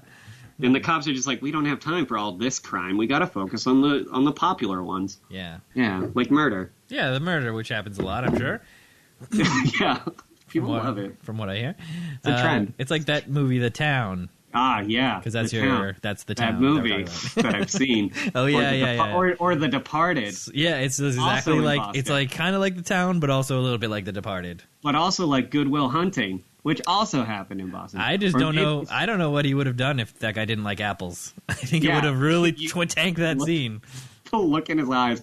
Can you imagine that scene, how funny that would be? If he's like, hey, do you like apples? And the guy's like, no, they're gross. And he's like, ah, shit, I was really banking on that. Like, if that was asked me, I would have cut the scene, but the director decided to leave it in, even after that weird improv by the actor who played the weird apple improv. guy. Where's he going with this? Trying to create his own heat. Which is strange that it's improv, because he wrote the script. Yeah, Matt and Ben. They did. Okay, so that makes sense. Ideal purge situation. I would say maybe, purge those accounts, the Dory accounts. Oh, yeah, you know what? That's actually a lot smarter. Purge those guys. Yeah. Or maybe I'd, rob a Radio Shack, because no one cares about those. No, but what are you going to get? Like those little batteries? Yeah, I know, just throw them at people. Little tiny batteries that you have to Probably use a not a good tiny idea screwdriver to get. Yeah. Little tiny batteries. I'll just stock up. All right, so next question. There's my more crime questions. ideas are not very good. No. Again, police, if you're listening. Again, police, I'm a good boy. I don't like breaking the law. Don't worry about it. I have been arrested, but I don't like to do it. You've been arrested? We don't need to get into it. But yeah, we don't need to get into it. It was just mostly shoplifting. I did a lot of shoplifting as a kid. Yeah, anything to feed your family, right? Yeah, I gotta feed my family those Yu-Gi-Oh cards. They eat them. I love them. How are you fencing those? You just want the Yu-Gi-Oh cards. All right, yeah. All right, that's good. That makes sense. Yeah, sure Again, does. cops, if you're listening, just ignore that last part. Statute of limitations for surezies on that one. Yeah, technically, a decade has passed, so all those Yu-Gi-Oh cards that I've stolen are now officially my property. That's the bylaw. That's the one bylaw. Owner possession is 9/10, especially in Massachusetts, where it's like 9.5/10. That's right. Okay. You know a lot about Massachusetts law. I just make it up. The next question comes from Tom at Trojan Sauce, which rhymes with horse. It is, hi, Nick. Long-time listener here. 1, please tell a story about your brother. 2, what is your favorite t-shirt design you've made? 3, marry me. I forgot he wrote that. Because he added me on that, but I forgot that he wrote marry me, which is really funny. And the way you just said it was great. So, story about my brother. Okay. One time, my mom, my brothers they love crime. They just love it. Unlike me, my brothers are big into crime. They're big crime boys. Very, very crime oriented. They have very Boston accents. Very, like, my opposites. That's really. like half of it, right? If you have that accent, you're already 30% more likely to do the crime. To do a crime. If you don't have the accent, don't do the crime. That's the saying. Yeah. So he was getting letters from this girl, and she was just saying, like, my boyfriend's terrible. I don't like him. Like, I want to. She was writing him letters, which I thought was weird. Like, phones are a thing. It's not like it was like the 1800s. So, I don't know when phones were invented. So she was writing him letters and, like, saying, I don't want to be with this guy. And he would just say, like, just give her really, just break up with him. Like, don't date him. I don't care.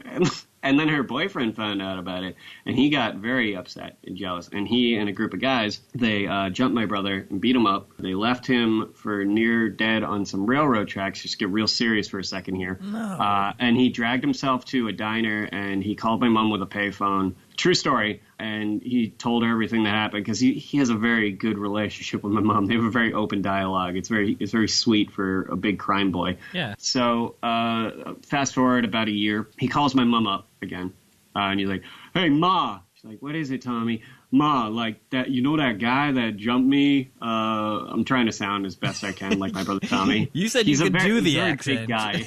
Well, he sounds like he's always drinking a smoothie. "Yo, Ma, like, that guy who jumped me and he tried to beat me up, whatever. Like, he fought me." And he wouldn't say beat me up. He would just say, "We've gotten in a fight." And I was like, "Yeah." And she's like, "Well, I see him right now. I'm gonna go beat him up." And my mom's like, don't do that, Tommy, don't do that. That's a really bad idea. And he hangs up, and she's like, oh, God, Tommy's going to get killed. And then he calls her back about, like, half an hour later, and she's like, oh, my God, Tommy, are you okay? Like, really concerned because she's his mom. And he says, yeah, I'm fine. I beat the guy up, and now we're getting a beer together. Like, that's just so crazy. Like, you just beat the crap out of a guy that almost killed you, and now you're just getting a drink together. Only Tommy. Like, only Tommy from the town. And also, one time, one of my favorites is when he was living in Florida with some family of ours, my aunt tricked him into watching The Princess Diaries. He's like, that sounds stupid. And she said, no, it's a horror movie. It's really scary. And he sat through the whole thing thinking it was a horror movie. And at the end, she's like, so what'd you think of it? And he said with complete sincerity, wasn't that scary, but the chick was hot. I mean, it's a valid review. It is a valid review. He should be a professional movie reviewer, in my opinion. Well, I mean, he should be given the wrong genre for every film and just go into it thinking it's going to be that. Like, Anne Hathaway, right? Anne Hathaway. Yeah, she's in that. That's who he was talking about, That's who he was talking about. Well, we don't know. He may have been talking about... it was Julie Andrews? Is Julie Andrews also in it? Yeah, I mean... he's a big Julie Andrews fan. He's who isn't? Yeah, love Julie. Who isn't? Love Julie Andrews. Mary Poppins? Come on. Doe a deer. A female deer. Female deer. Okay, great. So brother stories are great. Also, there's a long thread of your brother stories. Like you did a long thread of a bunch of little brother tidbits, which I thought was really great. So if you have a link, I'll put that in the show notes too, and everyone should check it out. All very true. Shout out to your brother. Shout out to Tommy, wherever you are. What was the second question? You kind of did like a rapid fire. Yeah, I did a rapid fire just to get to that marry me line. It was, the second question is, what is your favorite t-shirt design you've made? Favorite one I've made? I really like my, the Good to the Bone has been the most popular, for sure, which I bought one of those. Yeah, that's like it. On my list. That's my top pick for, It's a great shirt. You should definitely get it. Get the hoodie version, right? Extra cash. Get the hoodie version. Get something for the kids while you're at it. Get your cat a onesie. Get the big one. Get the big one for the whole family to fit in. Get the whole family. Get the XXXL, and we'll all wear it. We'll all wear it as one unit. I like that one. I like the skateboarding is a crime.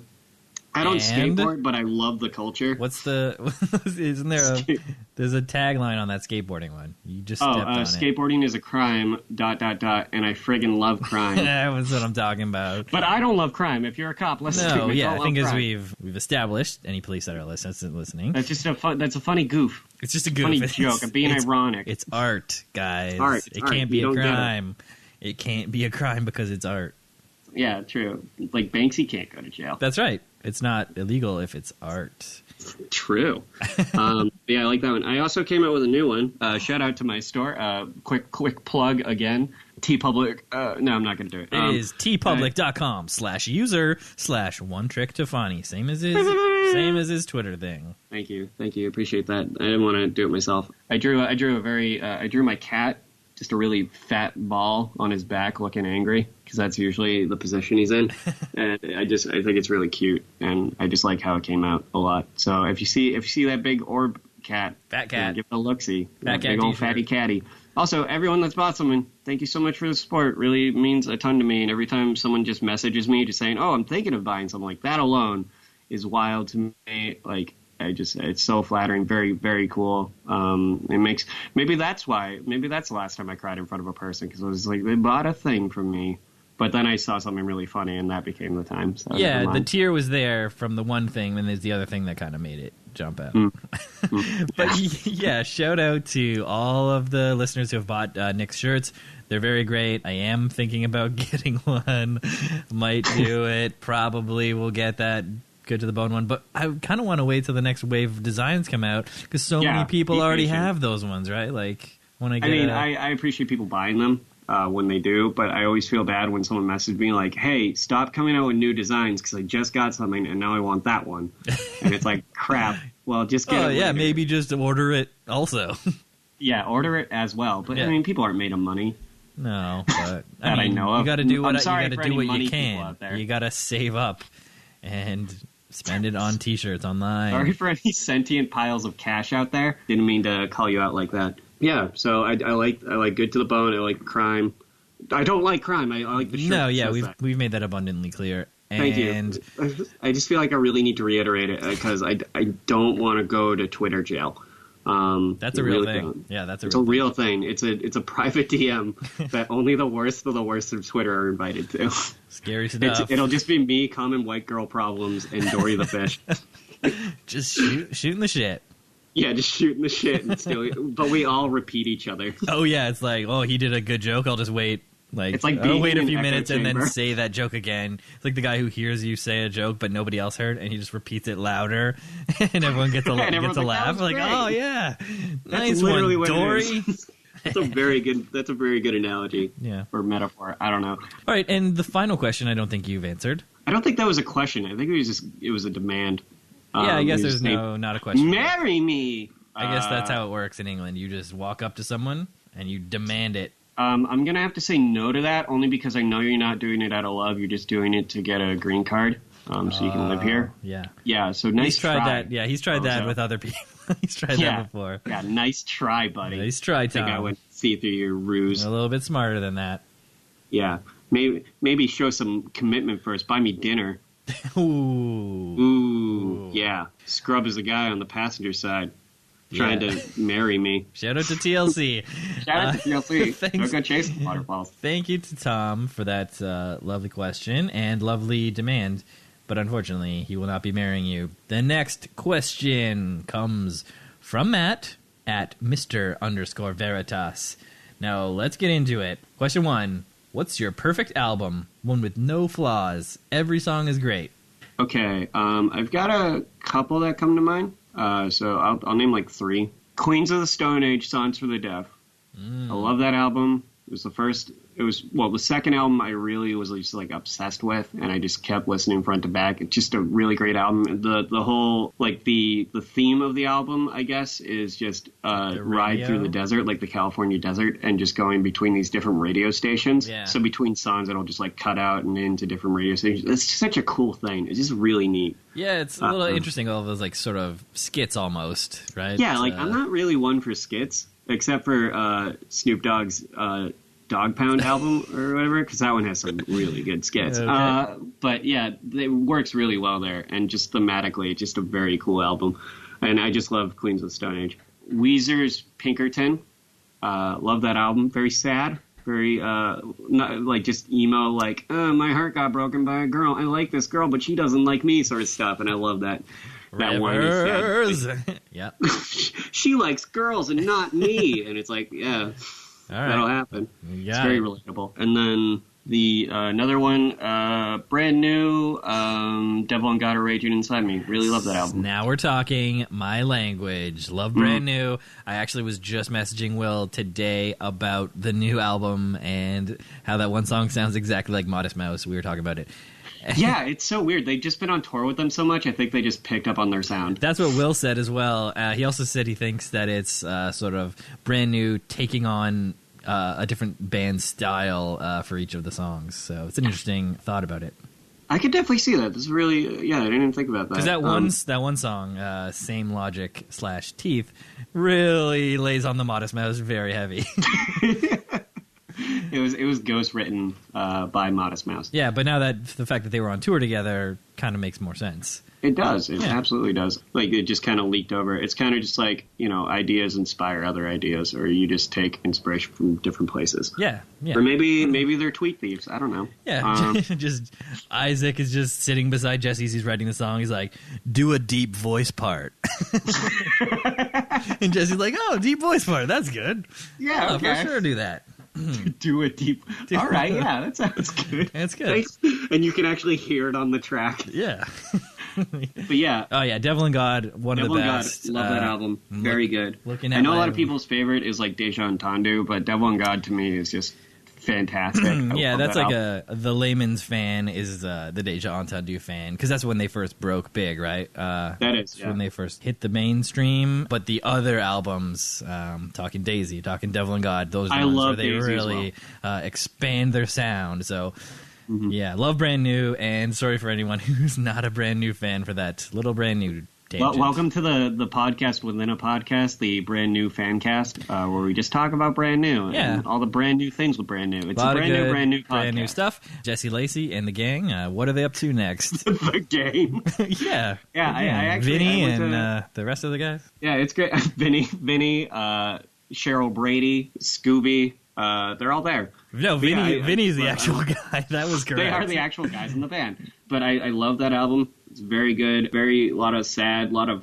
strong songs in there. And I don't think there's any songs in there like I can't hear. Like I listen to it, I'm like, I'll skip that. Like I can just listen to that album front to back anytime, and it's always good. So good.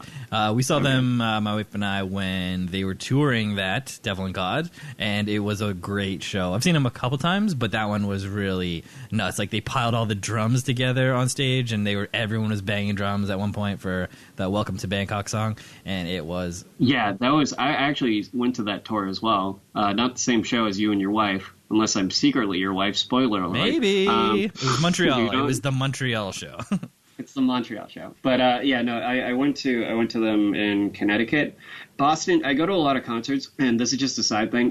The whole Bangkok thing that you're talking about, they did that at that show too, where they like just had multiple drum sets, and Jesse got up there and he just started banging on the drums, and they did it in like perfect synchronization. Yeah, that was the best. So cool, and just like the light show going on and everything, very awesome. Yeah. If you haven't seen Brand New, give them a listen. If you like what you hear, try to get tickets to a show. Very awesome. Good luck. And there's rumors that this is it, right? So they've been like teasing it. Stay 18 forever, some stuff like that. It's like a whole thing with them. Like they were going to end in 2018.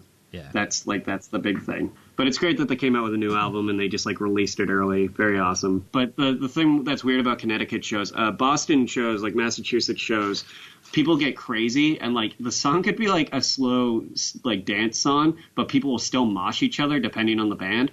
Mm-hmm. So, like, if you hear, like, Jesus Christ playing, like, by Brand New, people are, like, punching each other. Not a moshy song. A very slow, downbeat, acoustic-driven song. But it is Boston. Absolutely, yeah. But we went to Connecticut, and everyone just stands still.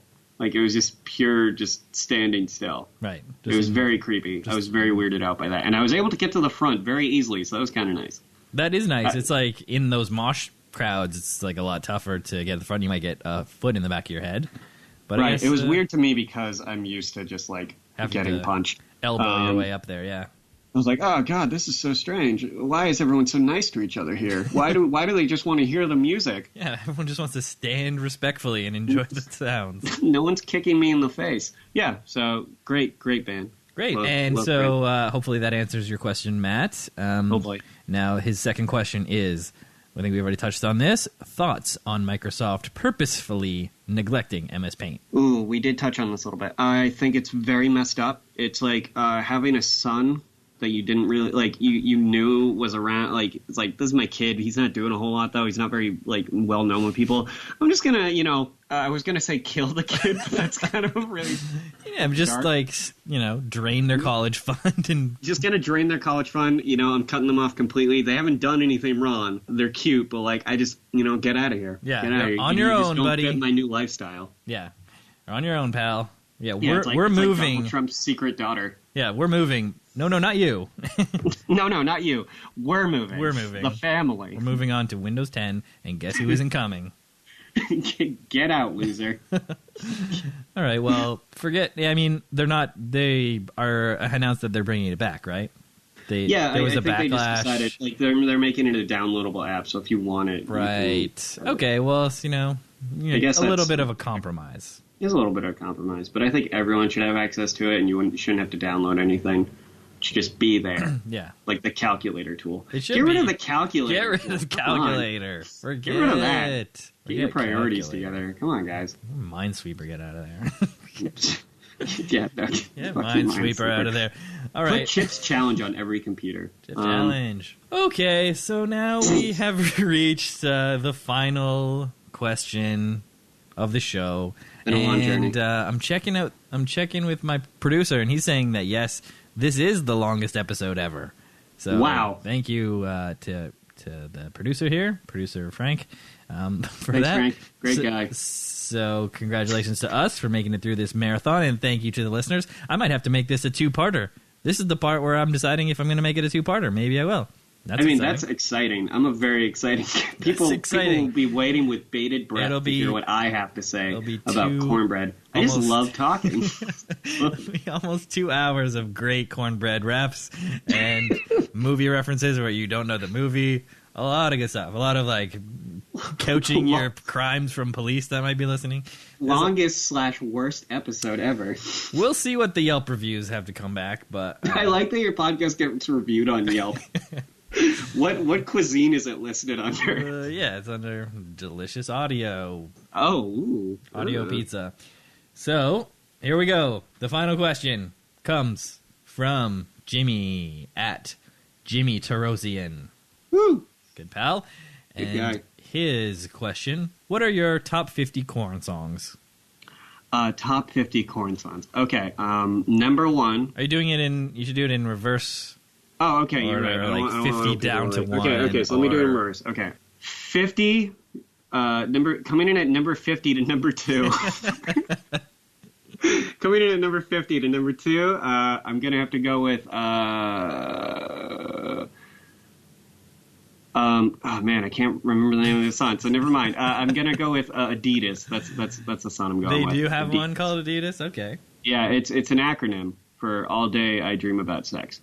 Oh, those sneaky guys. I love shitty nu metal. It's so funny to me. Yeah. They're the guys who invented it, I guess. You grew up in the 90s, yeah. That was the time.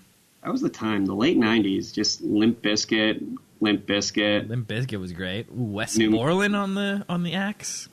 I think so. Yeah. That was that the name of the guy with like the crazy contacts who'd always paint his face? Crazy face guitar guy, yeah. Yeah, Rob Zombie might count as nu metal. I'm not really sure. If he does, I love Rob Zombie. Well, he sort of dabbled, right? Like he's gone on tour with adopted his sound to sort of match the time. He went on tour with Korn, and the tour was called Day of the Dreads. All right, yeah, which I thought was really funny because both singers for both bands have dreadlocks, and I almost bought tickets to that tour just to be like, hey, guess what? I'm here. Also, I genuinely like Rob Zombie's music. I think it's good. Dragula, that's a banger. That's like the first song I remember, like, for being like Rob Zombie. Like the White Zombie era led way to that Dragula Rob Zombie era. Yes, exactly. I didn't really listen to White Zombie because when I heard Dragula for the first time, I was like 7 years old. Right, so. But that like More Human Than Human White Zombie song was pretty everywhere. Oh, actually, you know what? You're right. Those are great songs. What am I talking about? But yeah, Burn Through the Witches, and then he got to be in a Twisted Metal game. Pretty cool. That is cool, and he's like a movie director, and he's like a multi-talented artist, and like... He actually went to high school in my town of Framingham that I lived in and went to middle school, high school in. But not your high school? No, we were in a class together. It was me and Rob Zombie. We're about like 20 years age difference, but you know, detention again, Zombie. You too, Tafani. Get in there. You boys are at it again. Stop pulling all these pranks, Zombie and Tofani. It's the classic Zombie Tofani mess around. And you also have like little dreads, like they're just starting. I have little dreads that hide under my hair.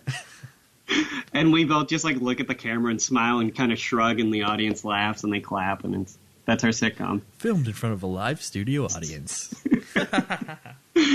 Wow, what a great show. I miss it. I miss being on that show with Rob. Rob, if you're listening, I miss you, bud. Hope to hear from you soon. All right, so... Well, my fave star, maybe. So to catch everyone up on the countdown of the top 50 songs, number 50 to number 2 was Adidas, which stands again for All Day I Dream of Sex. Yes, All Day I Dream of Sex. So let me do a little retroaction here. I want to say 58 to 48, and then, 50 to, why did I say 58? 50 to like 4th place, and then also 2nd place is Adidas. And then 3rd place is whatever the name of the song where they go, "Are you ready?" Because it's so funny to me. It's just such a great way to start a song. I'm sure Jimmy knows. I'm sure Jimmy knows what that one is. Oh, I'm sure he does. Absolutely, Jimmy knows. And number 1 is Freak on a Leash, of course. The immortal words of Jonathan Davis, uttered by Nick himself at the top of the show. Boom nada na-eema. Da boom da dum na-eema. Da boom da dum na-eema. Just to re-answer the question of the last time I cried, that was just now because it was so beautiful. And what a lovely way to wrap up. You have any shout-outs or anything else you want to wrap up with? I think we already mentioned www.tpublic.com/user/one-trick-tofani. All the cool-ass designs you could ever want on different sizes and colors of shirts. And also other products. They have it on mugs. They have it on cell phone cases. You can get art prints. Pretty neat. Yeah, you can just get the art. You can just get the art and put it on your wall. If you just like art. I think your pal Mild Sauce, he's been on the show. He got a couple prints, and that was really cool. He even framed them, and it was just really awesome that he got that. That's great. Shout out to Sauce. Shout out to Sauce. Shout out to Twitter. Shout out to Twitter for ruining a lot of people's lives, but also making them better sometimes, but mostly worse. Shout out to Favestar for giving digital trophies. Shout out to Korn. Shout out to cornbread. Mm-hmm. Shout out to just everything we've mentioned and talked about in a positive fashion. Shout out to Steven, who is the host of the podcast. I hope he's listening. Woo! Great guy. I hope you can have him on your show sometime. That'd be great. Would love to get him. He's a tough get. He's a big get. He's a big get. He's blowing up in the Twitter world, that guy. He's the Kid Rock of Twitter. You can't see right now, but I'm giving the finger to authority. He doesn't mean that. Yeah, authority, if you're listening. I swear, I'm not. Authority, if you're listening, please. Shout out to authority. shout out to law enforcement. But don't be fucking murdering assholes. I mean that with not all cops are bad, but all sincerity. But again, not all people are bad. So really, you got to put it that way. Shout out to not being an asshole. Shout out to cool times, cool rhymes, sick tricks, cooler flips. Shout out to Legoland. Shout out to my mom. What's up, Mom? You're not listening. Hi, Mrs. Stefani. Hi, Mom. How's Greece? I think she's in Greece right now. Oh, that's cool. Yeah, she's like dating some millionaire. I don't know. It's a cool life. I don't get any part of it, though. Shout-outs. Thank you, shout-outs. I knew that it had to come full circle once again. Back to shout-outs. Shout out to shout-outs. And if you haven't listened before, definitely give Friends of the Show a listen. It's a great podcast. It's pretty new still, but it's very promising. It's a podcast, and it's getting better every episode, as proven by this, the longest episode. And as the podcast ends, I will play the theme music, and we will be done once I do that, and that is beginning right. So, thanks, Nick. This was a lot of fun. This was a lot of fun. Thank you for having me. All right, and everybody go buy those shirts, buy those mugs, buy those onesies. Read the tweets. Live your best life. Yeah, just do you. Thanks, Nick. Thanks. Well, that's it. I hope you enjoyed this week's extra long episode with Nick. Go on and order one of those t-shirts. tpublic.com/user/one-trick-tofani. Be sure to follow at FOTS Pod on Twitter and ask a question for a future guest. And also follow at Skinner Steven. The quest to 10K continues. Visit StephenWSkinner.com for all the old episodes. And subscribe to get a very special new episode every Monday.